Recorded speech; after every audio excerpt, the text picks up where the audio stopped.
चलिए देखते हैं क्या क्या चीजें आपको प्रोजेक्ट फाइल में करनी है। मैं बिल्कुल शुरू से दिखा रहा हूँ। ये फाइल भी मैंने आप सबको पहले भेज रखी है। आपके जो व्हाट्सएप पे मैसेज आ रहे हैं वो मैं अगर अभी रिप्लाई नहीं करूंगा तो मैं जरूर आपको रिप्लाई करके बता दूंगा। ग्रुप जो है वो मैं बता दूंगा आपको, लेकिन आप नहीं बनाएंगे ग्रुप इसमें। आपको ग्रुप्स नहीं बनाने हैं इसमें।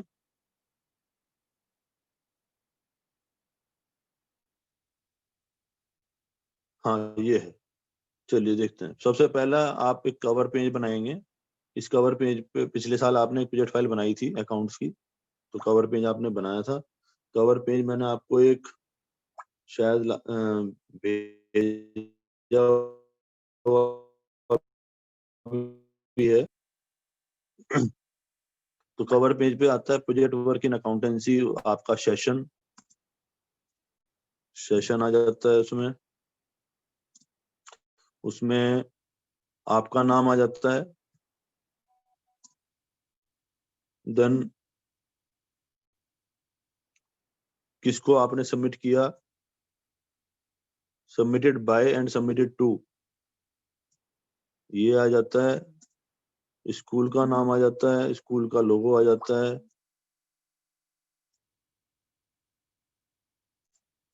इस तरह की काफी सारी चीजें कवर पेज पे आती हैं। और मैंने शायद एक डिजाइन आपको दिखा रखा है, तो उसकी आप हेल्प ले सकते हैं। अपने सीनियर्स की आप हेल्प ले सकते हैं। आपके बहुत सारे फ्रेंड्स होंगे आपके लोकल एरियाज में जिनके साथ आप क्लासेस कर रहे हैं, उनकी आप हेल्प ले सकते हैं। उनसे पूछ सकते हैं, समझ सकते हैं। पर cover page should be impressive, colourful, well presented.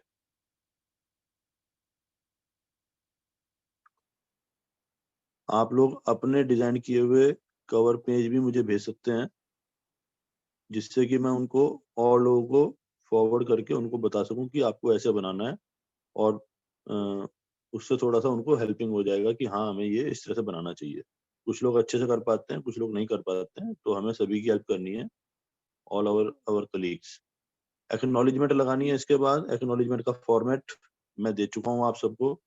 पिछले साल भी आप लोगों ने अपनी फाइल्स में लगाया था, तो वो आप लगाएंगे। सर्टिफिकेट बाय, दो सर्टिफिकेट लगेंगे इस बार। एक इंटरनल एग्जामिनर का लगेगा, एक एक्सटर्नल एग्जामिनर का। ठीक है ना। इंटरनल एग्जामिनर वाले सर्टिफिकेट पे मेरे साइन होंगे। I will be considered as internal examiner for your class. और जो एक्सटर्नल एग्जामिनर आएंगे सीबीएसई से अपॉइंट होंगे, वो एक सर्टिफिकेट पे उनके साइन होंगे। उस दोनों सर्टिफिकेट्स की लैंग्वेज ये सब आपको पहले भेजा जा चुका है। आप अपने प्रीवियस मैसेजेस में अगर देखेंगे तो आपको जरूर मिल जाएगा। एक बार मार्च में मैंने भेजे होंगे, एक बार मैंने दिसंबर या जनवरी में, कुछ ऐसे टाइम पे मैंने आपको जरूर भेजे होंगे। उसके बाद में हमने एक बार ये काम स्टार्ट किया था, अ, शायद सितंबर के आसपास, मुझे जहां तक याद पड़ता है। तो शायद उसके आसपास भी आपको इस तरह के मैसेजेस मिल जाएं, क्योंकि उस टाइम स्कूल रिजॉइनिंग की बात हुई थी। तो उस टाइम भी मैंने बोला था कि आप सब ये मटेरियल लेकर के आएंगे।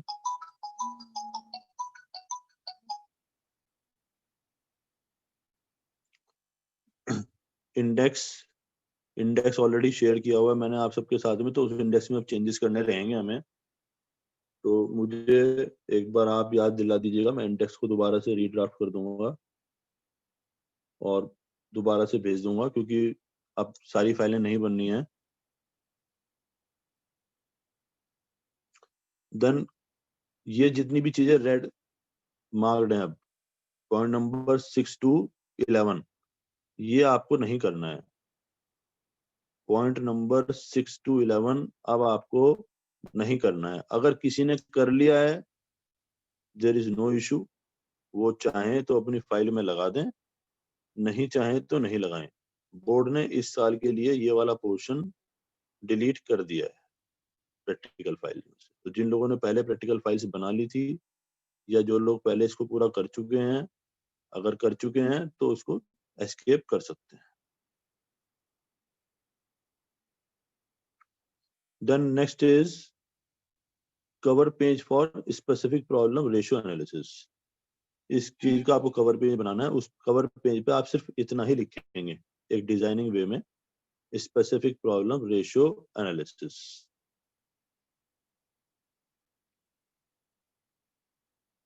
तो इस साल जो प्रोजेक्ट वर्क करना है वो सिर्फ इस पार्ट का प्रोजेक्ट वर्क हमें करना है कि हमें एक स्पेसिफिक प्रॉब्लम को सॉल्व करना है फॉर रेशियो एनालिसिस।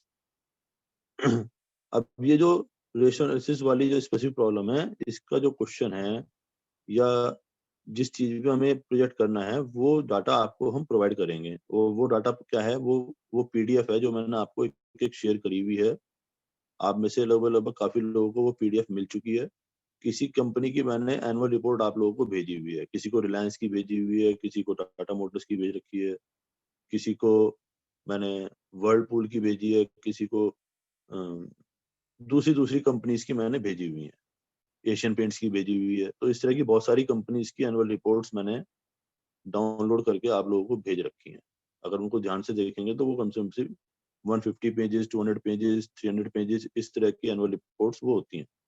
पूरी पीडीएफ है, वो आपको भेजी गई है in the month of January, or you may find it in the month of March also, you may find it in the month of September, August also. So if you will search all the messages, you will find it somewhere. Now we have to solve this problem. उस annual report में कुछ data है जो मैं आपको बताऊंगा अभी। मैं I will be showing you one annual report also. तो उसको हमें सॉल्व करना है। ये सारे रेशियोज हमें उसमें कैलकुलेट करने हैं। ये रेशियो एनालिसिस में आपने सारे पढ़े हैं। लिक्विडिटी रेशियोज में आपके 2 रेशियोज आते हैं। कैसे प्रेजेंट करेंगे? अब आपने सपोज एक पेज लिया A4 पेज लिया आपने प्रोजेक्ट फाइल वाला, और उसमें आपको सबसे पहले ये हेडिंग डालना है लिक्विडिटी रेशियो। उस हेडिंग के बाद आप पहला हेडिंग लिखेंगे करंट रेशियो और ये फॉर्मूला लिखेंगे। करंट रेशियो का फॉर्मूला क्या होता है वहां पे लिखेंगे। अब इस करंट रेशियो के लिए आपको जो डाटा चाहिए वो उस कंपनी की बैलेंस शीट में से मिलेगा। तो बैलेंस शीट में चेक करेंगे pick total of current assets and current liabilities. तो वहां पे बैलेंस शीट में आपको करंट एसेट्स और करंट लायबिलिटीज मिल जाएंगे, उनका टोटल आपको मिल जाएगा। Calculate first current year ratio and then previous year ratio. तो अब आपको क्योंकि 2 ईयर के रेशियो कैलकुलेट करने हैं, एक करंट ईयर का और एक प्रीवियस ईयर का। तो सपोज आपको एनुअल रिपोर्ट मिली है 2019-20 की, तो आप कैसे लिखेंगे? आप लिखेंगे, मैं यहाँ पे लिख के दिखा रहा हूँ, करंट रेशियो 2019-20 इस तरह से लिखेंगे, इज इक्वल टू, उसके बाद उस ईयर के करंट एसेट्स अपॉन उस ईयर के करंट लायबिलिटीज। फिर जब आप नेक्स्ट रेशियो पे जाएंगे तो फिर नेक्स्ट रेशियो में आप इसका ईयर चेंज कर देंगे। नेक्स्ट उसमें हो जाएगा 2018-19। तो एक बार आपने प्रीवियस ईयर का करंट रेशियो कैलकुलेट किया, एक बार आपने करंट ईयर का करंट रेशियो कैलकुलेट किया। तो दोनों आपको उस पेज पे शो करने हैं और उन दोनों के बीच में एक प्रॉपर गैप होना चाहिए, कंजस्टेड नहीं होने चाहिए। One page can have one ratio for both years. तो एक पेज पे एक ईयर एक ही रेशियो, यानी कि सब एक पेज पे आप ये रेशियो कैलकुलेट करेंगे करंट रेशियो दोनों ईयर का। फिर अगले पेज पे आप लिक्विड रेशियो कैलकुलेट करेंगे दोनों ईयर का। इस तरह से लिख के साफ साफ, it should be well presented. Then use next page for new ratio, each ratio new page. इस प्रिंसिपल पे आप ये फाइल बनाएंगे। प्रॉपर फॉर्मूला लिखा हुआ होना चाहिए।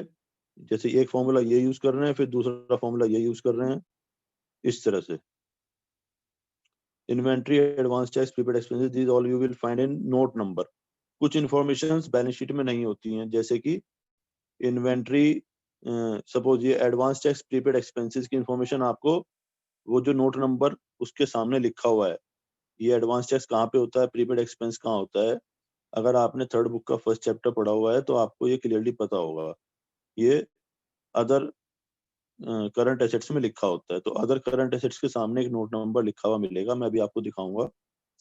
तो उस नोट नंबर में जाएंगे तो एडवांस टैक्स, प्रीपेड एक्सपेंसेस की इंफॉर्मेशन मिल जाएगी। इसी तरह से आप सारे रेशियोज को कैलकुलेट करते जाइए। मैंने एक एक रेशियो का डिटेल में लिख करके दिखाया हुआ है आपको। फॉर्मूला क्या होता है, कहाँ पे आपको ये डाटा मिलेगा। फॉर डेब्ट see non current liabilities and pick long term borrowings plus long term provisions. तो ये आपको पहले कैलकुलेट करके दिखाना है और उसके बाद फिर आपको रेशियो कैलकुलेट करना है। और ये सारा काम रेशियो कैलकुलेट करने वाला आप पहले रफ में करेंगे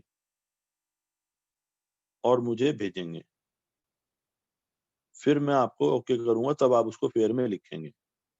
अगर आप सबने ये पॉइंट सुन लिया कि पहले कहाँ कैलकुलेट करना है, तो मुझे बताइए जरा चैट बॉक्स में कितने लोगों ने सुना ये। सबसे पहले आप रेशियोज कहाँ कैलकुलेट करेंगे? हाँ जी। तो प्लीज अपनी रेस्पॉन्सिबिलिटी अपने लिए भी लीजिएगा, अपने फ्रेंड्स के लिए भी लीजिएगा। बहुत सारे लोग नहीं सुनते हैं या रिप्लाई नहीं करते हैं कि आपको पहले ये काम रफ में करना है, फिर बाद में मैं मिस्टेक्स निकालूंगा तो फिर परेशान होने की जरूरत नहीं है।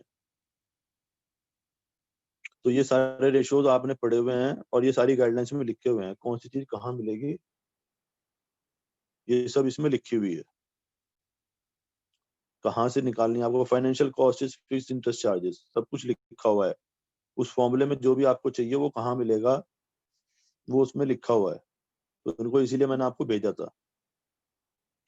तो ये तो हो गया तरीका, ये फाइल बनानी है। अब मैं आपको एक प्रोजेक्ट रिपोर्ट दिखा देता हूँ, सॉरी आपको एक एनुअल रिपोर्ट दिखा देता हूँ। और जो एनुअल रिपोर्ट आपको दी गई है उसी पे आपको प्रोजेक्ट वर्क बनाना है। अपनी मर्जी से आप चेंज नहीं करेंगे। I will not be accepting that. ये एशियन पेंट्स की प्रोजेक्ट रिपोर्ट है, एनुअल रिपोर्ट है। इसमें ये इंडेक्स है, जो भी आप एनुअल रिपोर्ट देखेंगे तो उसमें आपको सबसे पहले एक इंडेक्स नजर आएगा। इस इंडेक्स में आपको एक ग्रुप के बारे में इंफॉर्मेशन मिलेगी। एक चीज और बता दूं, आपको हिस्ट्री भी लिखनी है। एशियन पेंट्स का प्रोजेक्ट बना रहे हैं तो एशियन पेंट्स की हिस्ट्री लिखनी है एक पेज पे। कुछ यहाँ से मिल जाएगी, कुछ इंटरनेट से मिल जाएगी। प्लीज ये अपने पास एक पॉइंट नोट कर लीजिएगा, हिस्ट्री वाला।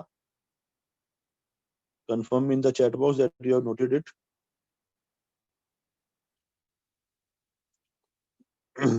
तो हिस्ट्री आपको लिखनी है। उसके अवार्ड्स अपने पास नोट कर लीजिएगा प्लीज ये चीजें। उसको अवार्ड्स कौन कौन से मिले हैं, उनके प्रोडक्ट्स क्या क्या हैं, क्या क्या प्रोडक्ट्स वो मैन्युफैक्चर करते हैं, उनका रजिस्टर्ड ऑफिस कहाँ पे है। Please keep noting this points. उनके बोर्ड ऑफ डायरेक्टर्स कौन है, उनके शेयर के प्राइसेस क्या थे पिछले 5 साल में, share prices of last 5 years।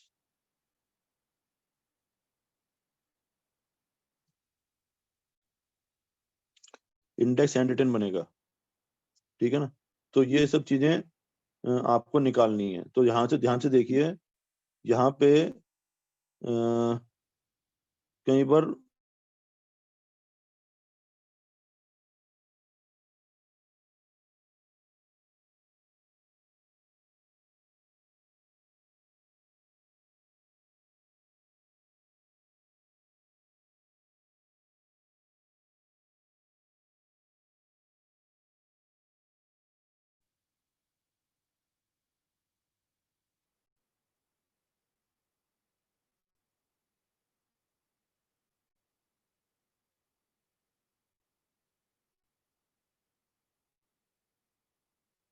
इसी तरह से कॉर्पोरेट ऑफिस की इंफॉर्मेशन, ये सब चीजें इसमें मिलती हैं। देखो पेज नंबर 11 पे आ गए हम।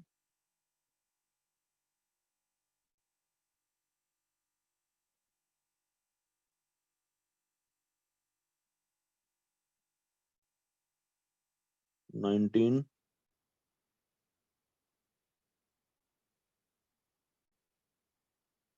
ये आ गया बोर्ड ऑफ डायरेक्टर्स। तो आप ये जो यहाँ पे लिखे हुए हैं ये सारे नाम आपको हैंड रिटन अपनी फाइल में लिखने हैं। और ये जो पिक्चर है, ये पिक्चर भी आप कट करके अपने प्रोजेक्ट में लगा सकते हो। तो पिक्चर्स भी आपको अपनी प्रोजेक्ट रिपोर्ट से निकालनी है। एक और पेज पे यहाँ पे लिखे हुए हैं, ठीक है, तो इस तरह की इंफॉर्मेशन आपको लेनी है और इनमें कोशिश करेंगे तो आपको पता भी लग जाएगा कौन क्या है। तो ये सब क्वेश्चंस आपसे क्योंकि वाइवा में पूछे जा सकते हैं, इसलिए मैं आपको बोल रहा हूँ, ये फाइल में भी लिखने हैं आपको। आप ध्यान से देखिए, यहाँ पे एक पेज बड़ा इंपॉर्टेंट है जो आपके लिए, अवार्ड्स एंड रिकॉग्निशंस। तो यहाँ से आपको उनके अवार्ड्स और रिकॉग्निशंस मिल जाएंगे, वो आप लिख सकते हैं अपनी फाइल में। इसके बाद आपको आना यहाँ पे, stand alone financial statements, consolidated financial statements, दोनों चीजें दिखाई पड़ रही हैं ये लास्ट में यहाँ पे, page number 146। These are your key data. तो अब हम चलते हैं पेज नंबर 146 पे, इस पे चलते हैं स्टैंड अलोन फाइनेंशियल रिजल्ट्स। आप स्टैंड अलोन वाले भी ले सकते हो, कंसोलिडेटेड भी ले सकते हो, थोड़ा टाइम लगेगा इसको खुलने में।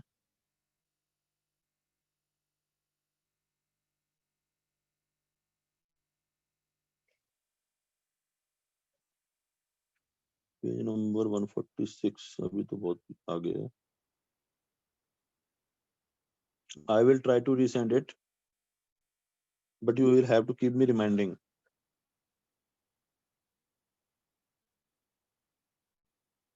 लेकिन ये अलग अलग स्टूडेंट को अलग अलग कंपनी की एनुअल रिपोर्ट दी गई है, इसलिए प्लीज मेरे पास रिकॉर्डेड है कौन से स्टूडेंट को कौन सी एनुअल रिपोर्ट दी गई है, तो आपको उसी पे प्रोजेक्ट वर्क बनाना है।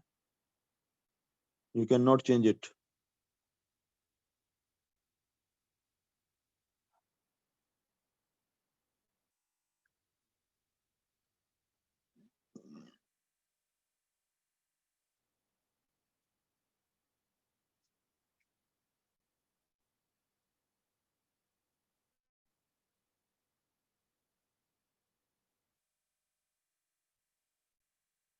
वन 126 पे आ गए हम।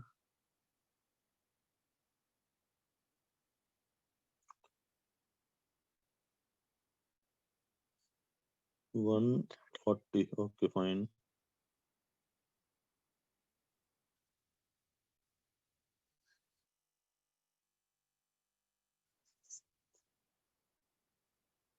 One 50, okay. 146,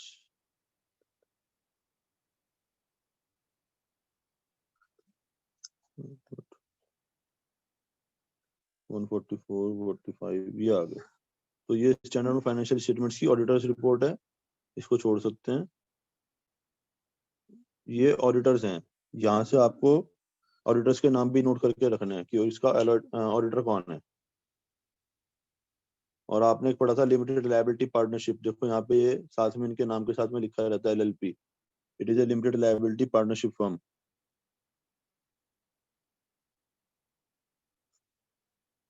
और मिनट, ये आगे इनकी बैलेंस शीट देखो ध्यान से, जिस फॉर्मेट में आपने सीखी थी उसी फॉर्मेट पे इनकी बैलेंस शीट है।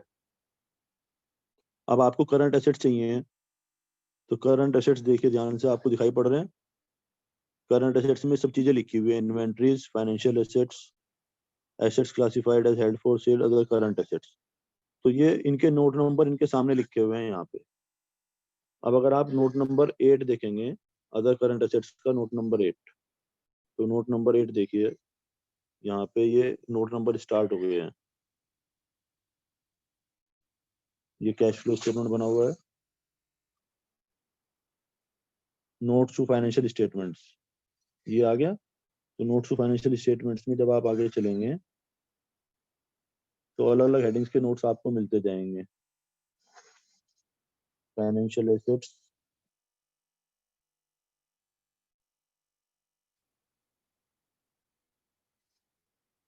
नोट्स टू फाइनेंशियल स्टेटमेंट्स काफी सारे पेजेस में होते हैं, इसलिए आपको थोड़ा सा उनको देखना पड़ेगा।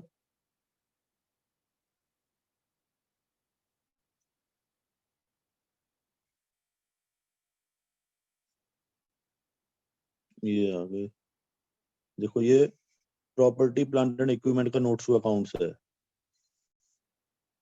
ये इंटेंजिबल एसेट्स का नोट्स टू अकाउंट्स है, कौन कौन से इंटेंजिबल एसेट्स उनके पास हैं, ये सब आपके कंटेंट्स पड़े हुए हैं अगर ध्यान से देखेंगे तो। इन्वेस्टमेंट्स का नोट्स टू अकाउंट्स आ गया, उसके बाद अदर फाइनेंशियल एसेट्स, और ये आ गया note number 8 other assets. Is it visible? ठीक है ना। अब देखो इसमें advances claims recoverable in cash और in kind, balance with government authorities, advances to employees, duty credit entitlement. तो बहुत सारी टर्म्स हैं जो आपको क्लियर नहीं होंगी। हमें क्या चाहिए इसमें से? हमें चाहिए एडवांस टैक्स और प्रीपेड एक्सपेंसेस। क्या आपको इसमें कहीं पे एडवांस टैक्स नजर आ रहा है?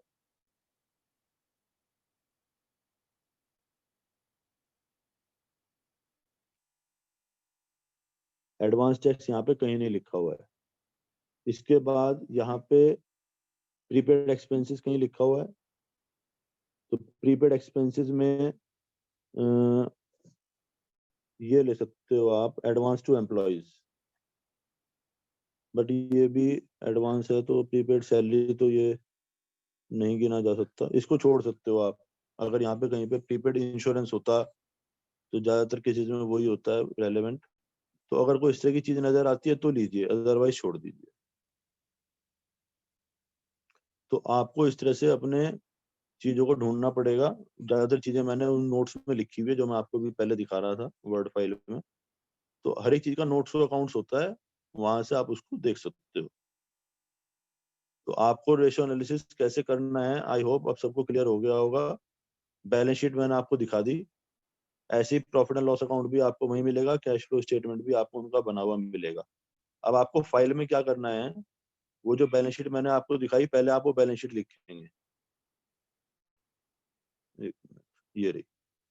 तो ये बैलेंस शीट पहले आपको पूरी कॉपी करनी है यहाँ से एज इट इज, इसमें कोई चेंज नहीं करना है।